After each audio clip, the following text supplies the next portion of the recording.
बात करेंगे electroplating of chromium की। क्रोमियम की इलेक्ट्रोप्लेटिंग की बात कर रहे हैं। हमने पीछे इलेक्ट्रोप्लेटिंग ऑफ सिल्वर पढ़ लिया है। इलेक्ट्रोप्लेटिंग ऑफ सिल्वर जैसा है वैसा ही इलेक्ट्रोप्लेटिंग ऑफ क्रोमियम है। यहाँ पर कुछ नई नई बातें भी हैं, वो भी हम पढ़ लेंगे। सबसे पहले हम प्रोसीजर ही पढ़ते हैं कि यहाँ पर पढ़ते हैं। सबसे पहले दो इलेक्ट्रोड्स लगे हुए हैं। दो इलेक्ट्रोड्स जोन से हैं वो बैटरी के साथ कनेक्ट है। जोन सा पॉजिटिव इलेक्ट्रोड है, जोन सा जिस पर पॉजिटिव चार्ज है, जो इलेक्ट्रोड पर पॉजिटिव चार्ज है उसे हम कहेंगे एनोड, और जिस इलेक्ट्रोड पर जो इलेक्ट्रोड बैटरी के नेगेटिव टर्मिनल के साथ जुड़ा हुआ है उसे हम कहेंगे कैथोड। ठीक है। अब उसके बाद एनोड पर हमेशा ऑक्सीडेशन होती है, कैथोड पर हमेशा रिडक्शन होती है। ठीक है, ये भी याद रखें। ये किस तरह याद रखना है कि एनोड पर हमेशा, ये देखें एनोड है, यहाँ पर ये शुरू में ओ आ रहा है, ये ओ शेप्ड गोल की शेप, ये किससे ताल्लुक़ रखता है? ओ, ये ओ से ताल्लुक़ रखता है। ये गोल दायरा किससे ताल्लुक़ रखता है? ओ से। इसका मतलब ओ किससे बनता है? ऑक्सीडेशन से। यानी कि एनोड पर ऑक्सीडेशन होती है, और यहाँ पर ऑक्सीडेशन में पहला हर्फ क्या है? ओ। यानी कि इसका ताल्लुक़ किससे है? O2 से। O2 से है ना इसका ताल्लुक़, इसका ताल्लुक़ O2 से है। ठीक है ना, यानी कि O2 इसमें ऐड हो रही है, और बाकी दोनों चीज़ें, हाइड्रोजन रिमूव हो रही है और इलेक्ट्रॉन भी रिमूव हो रहे हैं। फिर इसी से उल्ट है कैथोड। कैथोड पर होती है रिडक्शन होती है, और उसमें ऑक्सीजन रिमूव होती है, हाइड्रोजन होती है ऐड, इलेक्ट्रॉन भी ऐड होते हैं। ठीक है, समझ आ गई आपको? याद हो गया? ठीक है, याद, ठीक है, समझ आ गई आपको? ये याद हो गया होगा। यहाँ पर हमने एनोड पर हमने वो वाली मेटल डालते हैं कि जिसकी हमने इलेक्ट्रोप्लेटिंग करनी है, और यहाँ पर वो वाली मेटल लेते हैं कि जिस पर हमने इलेक्ट्रोप्लेटिंग करनी है। मिसाल के तौर पर हमने यहाँ पर स्पून लिया हुआ है। ठीक है ना, स्पून लिया हुआ है जो कि किसका बना होता है? स्टील का, लेड का, जो सा मर्दी बना हुआ है। ठीक है ना, यहाँ पर स्टील लिख देते हैं, स्टील का बना हुआ है। ठीक है, स्टील का चम्मच। ठीक है, अब ये जो सा है क्रोमियम, ये क्रोमियम मेटल है। ये क्या है? ये क्रोमियम मेटल है। ठीक है ना, अब इस मेटल के ही हमने साल्ट सॉल्यूशन में घोलना है, यानी कि ये सॉल्यूशन तैयार करना है जिसमें हमने H2O डालना है। H2O के साथ वो वाली मेटल, इस मेटल का हमने साल्ट तैयार करना है जो कि क्रोमियम सल्फेट है। क्रोमियम मेटल है, इस क्रोमियम मेटल का ही साल्ट ये है, क्रोमियम सल्फेट। ठीक है, समझ आ गई आपको? लिटिल बिट ऑफ H2SO4 डालना है। ये एक कैटालिस्ट के तौर पर इस्तेमाल होगा जो कि रिएक्शन को तेज़ करेगा। ठीक है ना, जो कि रिएक्शन को तेज़ करेगा। लिटिल H2SO4, थोड़ी सी अमाउंट H2SO4 की भी डालनी है। ठीक है, समझ आ गई आपको? अब उसके बाद जब यहाँ से करंट गुजरता है, जब हम बैटरी का स्विच ऑन करते हैं, तो यहाँ पर क्रोमियम सल्फेट जो से है वो क्रोमियम आयन में टूट जाता है और सल्फेट के आयन्स में टूट जाता है। क्रोमियम की वैलेंसी होती है 3+, और H2O है जो सा है ये टूटता है H+ और OH नेगेटिव आयन में। ठीक है, समझ आ गई आपको? हाँ, ओके। इसी तरीके से ये जो सा मेटल है, ये मेटल जो सा है, इसमें मेटल जो सा क्रोमियम है। ठीक है ना, इस मेटल में मौजूद जो सा क्रोमियम है, ये वाला क्रोमियम, ये क्या करता है? ये भी 3 इलेक्ट्रॉन खारिज कर देता है और बन जाता है 3। समझ आ गई? ये कौन सा मेटल है? ये वाला। यहाँ से 3 इलेक्ट्रॉन खारिज होते हैं, वो यहाँ पर जाते हैं।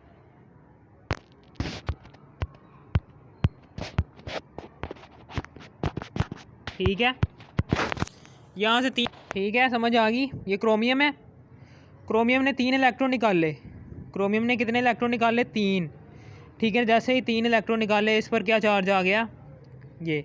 अब यहाँ पर कौन कौन से नेगेटिव आयन्स और कौन कौन से पॉजिटिव आयन्स हैं, ये देखें कि यहाँ पर क्रोमियम 3+, H+ और क्रोमियम 3+, ये आयन्स हैं, और सल्फेट -2 और OH नेगेटिव।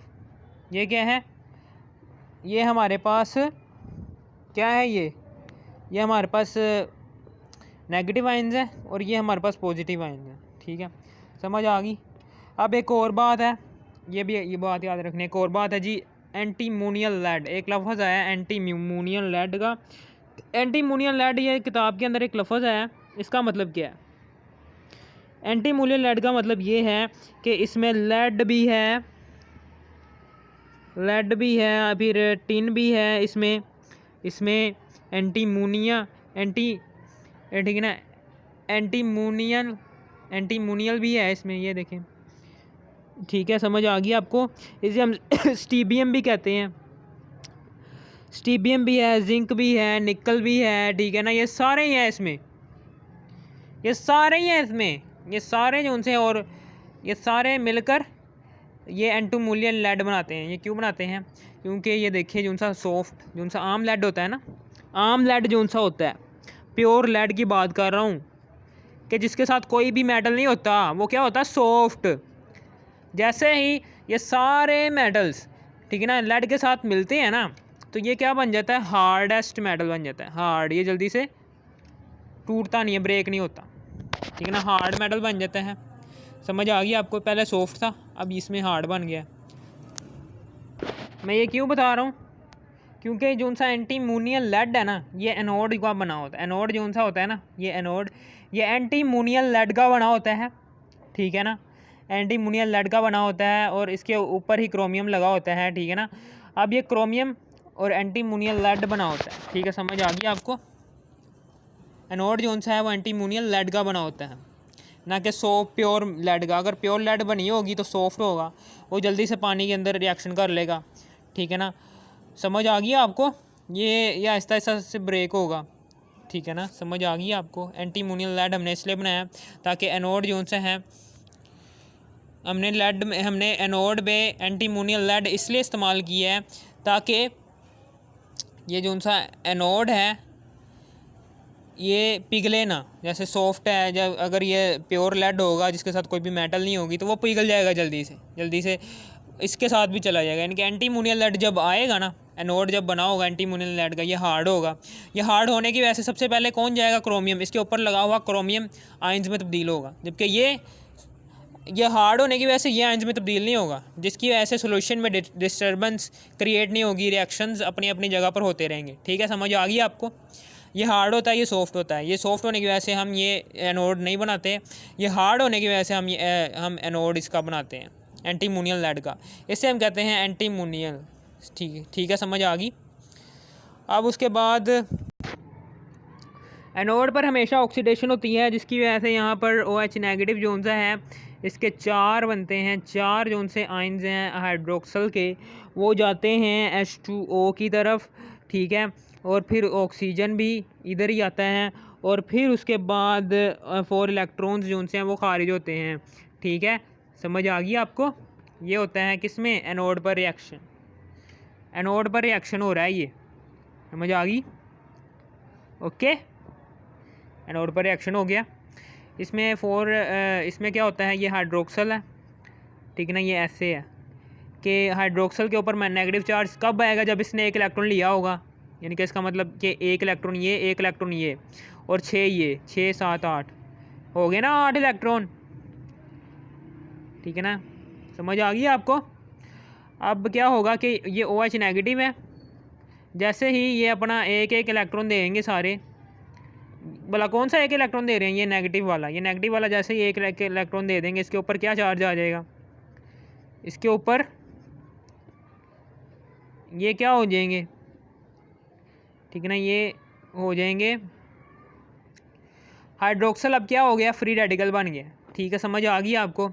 फ्री रेडिकल बन गया। अब इसके वैलेंस शेल में 7 इलेक्ट्रॉन है, 7 electron, odd number of electrons होने की वजह से क्या होगा? ऑड नंबर ऑफ इलेक्ट्रॉन्स है ना, जिसकी वजह से फ्री रेडिकल्स बन जाएंगे। अब ये बहुत ज़्यादा रिएक्टिव हो गए हैं, जिसकी वजह से ये अपने से ही रिएक्शन कर लेंगे। ये जो उनसे 4 है ना, 4, ये चारों मिलेंगे, और हाइड्रोजन के 2 H2 और फिर H2, एक ये वाला H2 और एक ये वाला H2, 2 मॉलिक्यूल बना देंगे, H2 के 2 मॉलिक्यूल बन गए। फिर ये तो हो गया क्लियर। अब ये जो सा 2 H2 जो सा है, एक H2 को कौन संभालता है? एक ऑक्सीजन। एक H2 के लिए एक ऑक्सीजन, और दूसरे H2 के लिए दूसरी। मेरे बात नहीं समझे आप, ये देखें, ये H2 बन गया ना, H2 गैस बन गई। ये क्या करेगी? ये 2 H2 जो से हैं, ये ऑक्सीजन के साथ मिल जाएंगे, मिल गए, ये देखें मिल गए। ये 2 H2 जो से हैं ना, ये उड़ेंगे नहीं, ये किसके साथ मिलेंगे जाके? इसके साथ, ऑक्सीजन के साथ। क्योंकि ऑक्सीजन क्या है? ऑक्सीजन के वैलेंस शेल में क्या होते हैं? 6 इलेक्ट्रॉन, 6 वैलेंस इलेक्ट्रॉन होते हैं इसे 2 इलेक्ट्रॉन मज़ीद चाहिए। तो 2 इलेक्ट्रॉन मज़ीद जो उनसे हैं वो शेयर कर लेगा इसके साथ, हाइड्रोजन के साथ, जिसकी वजह से ये एक स्टेबल बन जाएगा। अब इसके पोटेंशियल में क्या हो गए हैं, 6 नहीं रहे, अब 8 बन जाएंगे। इस तरह से 2 H2O के मॉलिक्यूल बन जाते हैं। समझ आ गई। अब रह गया ये खाली ऑक्सीजन। ये तो गए 1 2 3 4, ठीक है ना। ये टू आएगा, यहाँ पर मैंने कल्ला लिख दिया H2O। यहाँ पर ये देखें 1 2 3 4 हाइड्रोजन क्लियर हो गए, 2 ऑक्सीजन भी क्लियर हो गए, ठीक है ना। 2 दूनी 4 और 2 एकम 2 ऑक्सीजन भी क्लियर हो गया। अब ये 2 ऑक्सीजन रह गए। ये 2 ऑक्सीजन क्या करेंगे, ये इधर आ जाएंगे, ठीक है ना। और H2O के साथ ही 2 ऑक्सीजन आ जाएंगे, ठीक है। और फिर उसके बाद जो 4 इलेक्ट्रॉन है, आपको पता है कि हाइड्रोक्सल ने अपने 4 इलेक्ट्रॉन्स कौन से वाले, ये नेगेटिव वाले खारिज किए हैं, ठीक है ना। 4 इलेक्ट्रॉन ये आगे, ये ऑक्सीजन जो सी थी, ठीक है ना, इसने ये H2 तो इसके पास चला गया ना। जब H2 जो सा है ये वखरा हो जाएगा और ये ऑक्सीजन वखरी हो जाएगी, तो ये दोनों एक फ्री रेडिकल बन जाएंगे। जैसे ये फ्री रेडिकल्स बनेंगे तो इन दोनों को स्टेबल होने के लिए 2 इलेक्ट्रॉन की ज़रूरत है, इसे भी 2 इलेक्ट्रॉन की ज़रूरत है। ये क्या करेंगे, आपस में 2 इलेक्ट्रॉन शेयर कर लेंगे और एक नॉन पोलर कोवलेंट बॉन्ड बना देंगे। और कैथोड में क्या होता है, ये देखें, मैंने आपको बताया था कि यहाँ पर जो से हैं, कौन कौन से हैं यहाँ पर रेडिकल्स, ये वाले हैं आइंस, ये वाले। अब इसमें से जो सा ये वाला है क्रोमियम आयन, ठीक है ना, ये जो सा क्रोमियम आयन है ये वाला, ये कैथोड पर जाता है। चूँकि उस पर क्या है, पॉजिटिव चार्ज होने की वजह से ये कैथोड पर जाएगा। कैथोड पर जाएगा जैसे ही, तो ये क्या करेगा, जिनसे ये 3 इलेक्ट्रॉन भेज रहे हैं, ठीक है, इसमें से ये जिनसे ये 4 इलेक्ट्रॉन है ना, ये कहाँ से गए हैं, एनोड से गए हैं उस तरफ। 4 इलेक्ट्रॉन जैसे ही वहाँ पर पहुँचे हैं, तो ये जो सा क्रोमियम आयन, कौन सा वाला ये वाला, ये जो सा साल्ट में मौजूद क्रोमियम आयन होगा ना, ये यहाँ पर फिर रहा हुआ क्रोमियम आयन, जैसे ही हमने करंट गुजारा है तो ये क्रोमियम सल्फेट जो सा ये अपने आइंस में डिस्ट्रीब्यूट हो गया है। इसमें जो सा ये क्रोमियम आयन है, इसने इस 4 इलेक्ट्रॉन में से 3 इलेक्ट्रॉन हासिल कर लिए। जैसे इसने क्रोमियम ने 3 इलेक्ट्रॉन हासिल किए, ये एक क्रोमियम बन जाएगा। ठीक है, समझ आ गई आपको। ओके, ये बन गया। अब ये जो सा क्रोमियम होगा ना, ये वाला, ये स्टील के ऊपर एक लेयर बना देगा, स्टील के ऊपर एक लेयर बना देगा। ये देखिए यहाँ पर कैथोड है, कैथोड पर चूँकि क्रोमियम आयन बन गया है, क्रोमियम आयन यहाँ पर आया है, ठीक है ना। यहाँ पर इकट्ठे हुए हैं क्रोमियम आयन, ऐसे ऐसे लेयर बनाई हुई है। लेकिन जब उन्हें 3 इलेक्ट्रॉन मिल जाएंगे तो ये स्टेबल हो जाएंगे, जिसकी वजह से यहाँ पर एक लेयर बन जाएगी, ऐसे करके बनती रहेगी। जैसे जैसे ये आयन्स जोन से हैं ये क्रोमियम में तब्दील होते रहेंगे। तो ये क्रोमियम जोन सा होगा ये वाला, ये स्टील के ऊपर एक लेयर बनाता रहेगा, ठीक है। क्रोमियम मेटल की लेयर बनती रहेगी। अब एक वक्त ऐसा आएगा कि हाइड्रोक्सल जोन से हैं ये ख़त्म हो जाएंगे, ठीक है। जैसे ही हाइड्रोक्सल आयन ख़त्म हो गए, मैं इस हाइड्रोक्सल की बात कर रहा हूँ, ये जो उनसे 4 H2O ने 4 आयन्स बनाए थे इसके और 4 आयन्स बनाए थे इसके, मैं इसकी बात कर रहा हूँ। जैसे ये ख़त्म हो जाएंगे ना, ये ख़त्म हो गए जी, ठीक है ना। इस प्रोसेस से हमने ये क्रोमियम तैयार कर लिया। अब क्या होगा कि जैसे ही ये ख़त्म होंगे, ठीक है ना, हाइड्रोक्सल आयन, तो फिर जो सा ये जो सी क्रोमियम मेटल होगी ना, ये क्रोमियम मेटल ये वाली, यानी कि अब मैं इस आयन्स की बात कर रहा हूँ, ये वाले आयन्स की, ये वाले क्रोमियम आयन्स जो से इस क्रोमियम मेटल ने इस स्टील को फ्राहम करने हैं। अब वो वाले इलेक्ट्रॉन्स की बात कर रहा हूँ। क्या होगा कि जो सी ये क्रोमियम मेटल है ना, जैसे ही ये इलेक्ट्रॉन्स ख़त्म होंगे तो ये क्रोमियम मेटल जो सी होगी ये भी आयन्स में तब्दील होना शुरू हो जाएगी। ये भी 3 इलेक्ट्रॉन खारिज करेगी। जैसे इसने 3 इलेक्ट्रॉन खारिज किए तो ये 3 इलेक्ट्रॉन जो से होंगे ये पानी में घूमते किसके पास जाएंगे, इस वाले क्रोमियम आयन्स के पास। ये जो से हैं सोल्यूशन के अंदर मौजूद क्रोमियम आयन्स हैं, इस वाले क्रोमियम आयन्स के पास जाएंगे। ये लो जी, चले गए ये वाले 3 इलेक्ट्रॉन, जैसे ये 3 इलेक्ट्रॉन चले जाएंगे तो एक और क्रोमियम बन जाएगा ये सॉलिड फॉर्म में। ये एक्वस फॉर्म में यानी कि ये सॉल्यूशन में मौजूद है, ये सॉलिड फॉर्म में, इसका मतलब क्या है, ये इसकी लेयर बन गई है ऊपर। ठीक है, समझ आ गई आपको? इसकी भी समझ आ गई होगी ये क्रोमियम आयंस की। ठीक है, ये हमारा हो गया एनोड और कैथोड, दोनों कंप्लीट हो गए। मैंने फिर दोबारा से बता देता हूँ कि पहले तो एक और सवाल उठता है यहाँ पर कि हाइड्रोक्सल, ये देखिए ना, यहाँ पर हाइड्रोक्सल भी नेगेटिव है और सल्फेट पर भी नेगेटिव है चार्ज है, तो हाइड्रोक्सल ही क्यों जाता है उसकी तरफ? ठीक है ना, यहाँ पर हाइड्रोक्सल ही क्यों जाता है एनोड के ऊपर? सल्फेट पर भी तो नेगेटिव चार्ज है, तो सल्फेट क्यों नहीं जा रहा? बेटा ये देखें, सल्फेट इसलिए नहीं जा रहा क्योंकि उसका क्योंकि यहाँ पर देखें, ठीक है ना, ऑक्सीजन जो सा होता है, ये हाइड्रोक्सल जो सा होता है, ये बहुत ज़्यादा रिएक्टिव होता है। इससे सल्फेट से ज़्यादा रिएक्टिव होता है और हाइड्रोक्सल। रिएक्टिविटी में इसका हाइड्रोक्सल का पहला नंबर है, सल्फेट का बाद में आता है नंबर, हाइड्रोक्सल के बाद में आता है। इसलिए रिएक्टिविटी में नंबर 1 कौन है? हाइड्रोक्सल है। इसलिए हाइड्रोक्सल जल्दी से जाता है और रिएक्शन कर लेता है। समझ आ गई आपको? ये है बस सिंपल सा मेथड कि रिएक्टिविटी इसकी ज़्यादा है, इसकी कम है। ठीक है, रिएक्शन करने की जो सी ताकत है वो हाइड्रोक्सल की ज़्यादा है। अगर ये देखें, ये क्रोमियम मेटल है, अगर हम क्रोमियम मेटल पर, ये आयरन है, ठीक है, इस पर अगर हम आयरन पर, ये इस आयरन की बात कर रहा हूँ, इस आयरन को सबसे पहले हम निकल से या फिर कॉपर से, इन दोनों मेटल से सबसे पहले आयरन जो सी है इसको धोते हैं। ठीक है ना, निकल से और कॉपर से क्या करते हैं, आयरन की पहले इलेक्ट्रोप्लेटिंग करते हैं, या तो निकल की कर लो आयरन पर, या फिर ठीक है ना कॉपर की कर लो। ठीक है, समझ आ गई आपको? कॉपर की कर लो, ये मैंने कोबाल्ट लिख दिया, कॉपर की कर लो, या फिर ये निकल की कर लो इलेक्ट्रोप्लेटिंग आयरन पर, आयरन के ऊपर कह रहा हूँ, स्टील के ऊपर, सॉरी स्टील है ना उसके ऊपर, ताकि जो सा ये क्रोमियम है, ये क्रोमियम पूरा स्टील के ऊपर ऐसे लेयर बनाए, पूरी लेयर बनाए, लेयर अच्छे तरीके से बनेगी और अच्छी तरह से क्रोमियम जो सा है वो जम जाएगा। ठीक है ना, ओके, समझ आ गई? और अगर आप ये निकल और कॉपर की इलेक्ट्रोप्लेटिंग नहीं करते, ठीक है ना, ये देखिए, ये निकल और कॉपर की इलेक्ट्रोप्लेटिंग अगर आपने नहीं ना की तो क्या होगा, ये जो सा क्रोमियम है ना, ये क्रोमियम पहले ऐसे चिपक रहा था, तो ये क्या होगा, ये ऐसे ऐसे करके ना ज़रा ऐसे ऐसे चिपकेगा। ठीक है ना, तो क्या होगा कि यहाँ से H2O और ऑक्सीजन आएगी, जिसकी वजह से वो जो सा रस्टिंग प्रोसेस है वो एक्टिवेट हो सकता है, रस्टिंग प्रोसेस जो सा है वो चल सकता है, जिसकी वजह से ये सारी मेटल जो सी है, ये जो सी क्या कह रहा हूँ, ये स्टील है, इसको भी जंग लग सकता है। जंग लगने की वजह से ये स्टील जो सा है, इसकी जो सी इलेक्ट्रोप्लेटिंग है, ये भी तबाह हो जाएगी। जो सा हमने कॉपर ज़ाया सारा, ये जो सा क्रोमियम है, ये भी सारा ज़ाया हो जाएगा।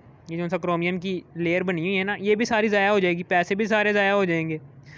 पैसे को तो ज़ाया होएंगे ही होंगे, और साथ में जो सा हमारा मटेरियल है ना, ये भी वक्त के साथ साथ क्या हो जाएगा, इसको जंग लग जाएगा।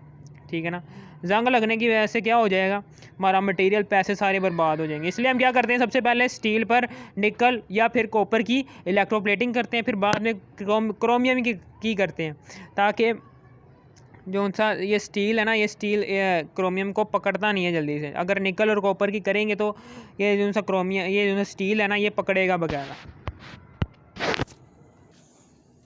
ठीक है, समझ आ गई?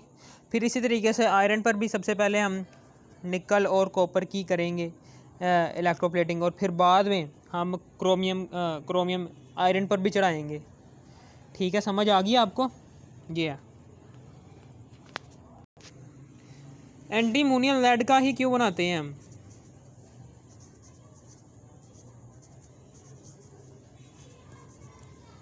ठीक है ना, क्रोमियम में ही क्यों हम एंटीमोनियल लेड बनाते हैं क्रोमियम में।